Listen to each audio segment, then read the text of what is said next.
دہا سے مراد حضور کے احوال ظاہریہ ہیں، حضور کے کمالات جس کو سارے جانتے ہیں۔ انگلی اٹھی اور چاند کے ٹکڑے ہو گئے، سورج پلٹ کے اثر کے وقت پہ آیا، اور سڑیاں کھجوراں اگا جاندہ ہے، اور پتھراں نو کلمے پڑھا جاندہ ہے، قطرے کو سمندر ذرے کو ستارہ کرتے ہیں، کونین کو خم آ جاتا ہے جب زلف سوارا کرتا ہے۔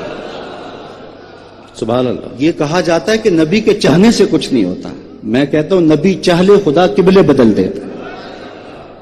بنو سلمہ کی مسجد ہے، ظہر کی نماز ہے، 2 رکعتیں ابھی پڑھی گئی تھیں، 2 رکعتیں ابھی باقی تھیں کہ خاطر آتر میں بات آئی کہ قبلہ بدل جائے تو کیا خوب۔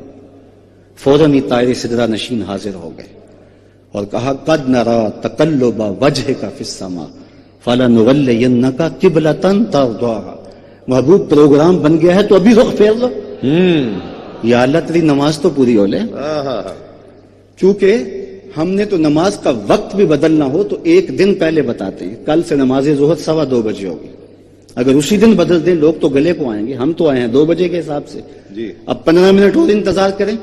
نماز کا وقت بدلنا ہو تو 1 دن پہلے بتانا پڑتا، یہاں تو قبلہ بدلنا تھا، ایک نماز ہی پہلے بتا دیا جاتا، کہا نہیں محبوب ابھی رخ پھیر لو، یا اللہ تیری نماز تو پوری ہو لے، کہا میری نماز بعد میں پوری ہوگی، پہلے تیری مرضی پوری ہو۔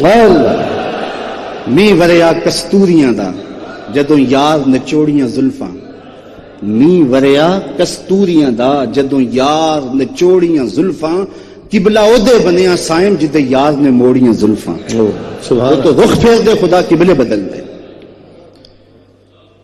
تو کہا دہا سے مراد حضور علیہ السلام کے کمالات ظاہریہ ہیں جن کو سارے جانتے ہیں، اور لیل سے مراد حضور کے وہ کمالات ہیں جہاں تک کسی کی نظر ہی نہیں پہنچی۔